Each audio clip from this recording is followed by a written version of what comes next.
네, 지금까지는 어떤 과학적인 발견, 어떤 아니면 발명 이런 것에서 유추의 예시를 찾아봤다면은 이제는 조금 눈을 돌려서 예술에 있어서 유추는 어떻게 또 활용이 됐고 쓰였는가를 살펴보려고 해요.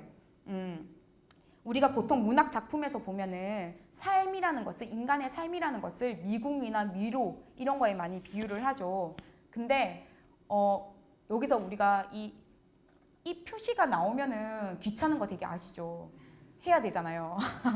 네, 여기서 우리는 이 삶이라는 것을 미궁이나 미로 외에 또 어떤 것으로 표현을 할 수 있을까를 잠깐 생각해 봤으면 좋겠어요. 제가 한 1분, 맥시멈 1분 정도 드릴 테니까 각자 생각을 하고 적어주세요, 종이에. 그리고 네, 일단 적어주세요. 생각을 하고. 뭐라도 적으세요.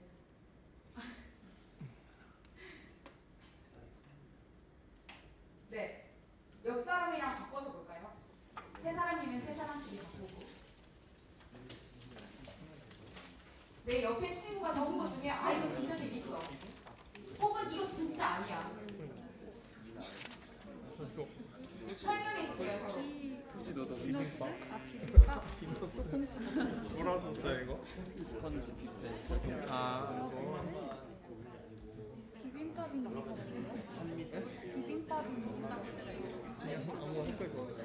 공전? 그냥 계속 돌고 돈다는 하고 스펀지는 들어보니까 아 이거 진짜 재밌다.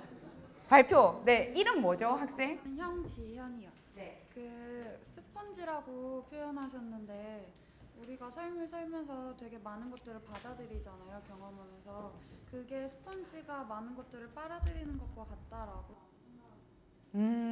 재밌어요. 이 시간에도 스펀지가 됐으면 좋겠어요. 네. 궁금해요.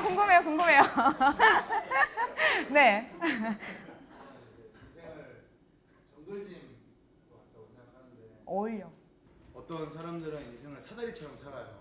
그래서 하나의 목표 정상까지 오르는 데 있어서 사다리는 이렇게 한 칸 한 칸 올라가다 보면은 중간에 칸이 끊기게 되면 더 이상 못 올라가고 포기를 하게 되는데 정글짐은 분명히 똑같은 목표가 마지막에 있긴 하지만 오른쪽으로 갔다 위로 갈 수도 있고 내려갔다 다시 올라갈 수도 있고 그런 모습에서 하나의 그냥 길만 있는 게 아니고 같은 목표가 있더라도 여러 가지 이런 길을 통해서 갈 수 있다는 점에서 정글짐이 비밀있어요. 진짜 훌륭한 것 같아요. 우리 박수 한번 쳐줄까요?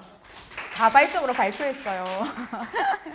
네, 감사해요. 너무 양질의 정보를 한꺼번에 얻은 것 같네요.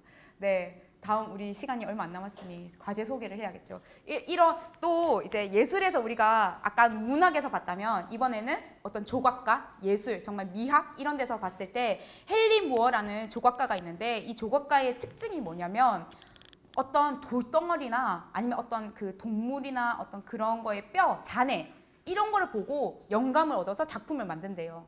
예를 들어서 여기서 제일 오른쪽에 있는 같은 경우에는 어떤 뼈로 된 오브제인데 여기에서 영감을 얻어서 왼쪽과 같은 어떤 두건을 쓴 모자상이라는 어떤 작품을 만들었다고 해요. 그리고 이분에 대한 어떤 작품을 제가 강의 자료를 예전에 만들면서 구글링을 해봤을 때 되게 다 이런 작품들이 되게 많아요. 그러니까 그냥 어떻게 보면 그냥 단순히 돌이나 뼈 그냥 어떤 조각뿐인데 거기에 어떤 의미를 부여해서 조각을 해서 되게 대단한 작품들로 만드는 경우가 많더라고요. 한번 찾아봐도 재밌을 것 같아요. 그리고 이제 우리가 과제를 하기 위해서 실질적인 얘기들을 해야 될 것 같아요. 시간이 얼마 안 남았지만 우리가 배웠던 유추라는 개념을 어떻게 하면 그러면 프랙티스 할 수 있을까를 세 가지 방법으로 제시를 하고 있어요. 첫 번째는 이 중간에서 보이는 이게 무엇처럼 보이니? 라는 질문이에요. 이게 뭐니가 아니라 이게 무엇처럼 보이니예요. 이게 뭐니라고 물었다면 그것에 대한 답을 찾으려고 노력하겠지만 이게 무엇처럼 보이니라고 물었을 때는 우리 안에서 그런 유추를 하고자 하는 그 기제가 발동을 한다는 거예요. 이게 무엇처럼 보이니라고 했을 때 이게 어떤 기능을 가지고 있고 어떤 속성을 가지고 있고 이것이 가지고 있는 의미는 무엇이고 이런 것들을 찾으려고 하는 그 어떤 사고 프로세스가 돌아가게 되고 거기에서부터 유추가 나온다는 방법이고요. 또 하나는 이 프라이빗 아이 프로젝트라는 건데요. 이게 뭐냐면은 쉽게 말해서 우리 그 세포 같은 거 볼 때 현미경으로 보잖아요. 그런 것처럼 어떤 거시적인 현상이나 아니면 어떤 사물을 현미경처럼 보는 거예요. 정말 그 안을 깊게 파고들어서 그 아주 작은 단위로 쪼개서 봤을 때 그것이 어떻게 그 안에서 돌아가는 어떤 메커니즘, 기능, 구조, 원리 이런 것들로부터 유추를 통해서 또 다른 아이디어를 얻을 수 있다는 방법이에요. 이 두 가지에 대해서 이해가 가시죠, 다? 네, 왜냐면 알아야 돼요. 이걸로 과제를 해야 되니까요. 그 다음에 마지막으로 네, 이 두 가지고요. 네, 마지막 과제 설명하면서 또 한 개 말씀드릴게요. 그래서 우리가 오늘 했던 내용들 키워드만 좀 정리를 하자면은 유추라는 것은 닮음이랑 다르다. 개념을 혼돈하면 안 된다. 왜? 유추라는 것에서는 어떤 두 개 이상의 개념에 대해서 어떤 외형적인 외형이나 색깔이나 어떤 그런 부분, 형태나 이런 것들이 아니라 그 한 물체, 한 현상이 가지고 있는 구조, 원리, 속성, 기능 이런 것들을 통해서 다른 사물에 대해서 두 개가 비슷하다라고 말하는 게 유추다라는 얘기고요. 그 다음에 유추라는 게 사실은 되게 비논리적이고 비약적일 수 있잖아요. 너는 그렇게 생각하지만 나는 그렇게 생각 안 해. 라고 생각하면서 어떤 이 유추라는 개념, 이것들을 되게 평가절하할 수 있는 가능성이 있어요.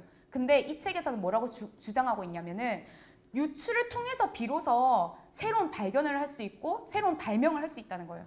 왜냐하면 그 비논리적이기 때문에 거기에서 바로 아이디어가 나오고 그것을 통해서 어떤 새로운 아이디어가 도출됐을 때 그 아이디어가 더 디벨롭 되는 과정이 과학이고 뭐 이렇게 우리가 어떤 논리라고 말할 수 있지만 그것에서 이렇게 점핑하는 과정은 유추이고 그 유추는 정말 필수 불가결한 요소라는 거죠. 저는 되게 공감이 많이 됐었어요. 그래서 이제 우리의 과제는 3가지인데요. 3가지 다 하는 게 아니라 여기서 하나를 선택해서 합니다. 첫 번째 거는 뒤에서 보여드릴 그 예제 파일 시트, 워크시트에 나오고요. 두 번째가 과제 2번이 아까 말했던 프라이빗 아이 프로젝트라는 거예요. 현미경으로 바라보듯이 그 현상을 바라보고 거기에서 어떤 원리나 기능이나 구조, 어떤 내적 어떤 연관성, 속성 이런 것들을 발견해서 새로운 아이디어를 떠올리는 거고요. 세 번째는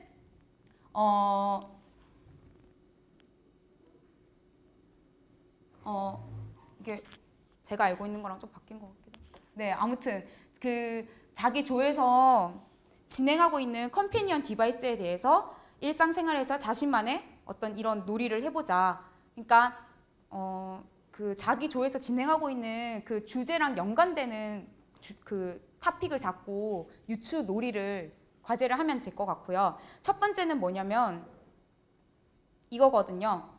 이게 얼룩이 이렇게 불규칙적으로 그냥 랜덤하게 이렇게 있어요. 이거를 보고 새로운 아이디어를 떠올리는 거예요. 단순히 어떤 외적인 것에 국한하지 않고 그 이상의 것으로. 네, 이게 숙제고요. 혹시 숙제에 대해서 질문이나 코멘트 있으신 분? 네, 이상입니다. 강의를 마치도록 하겠습니다.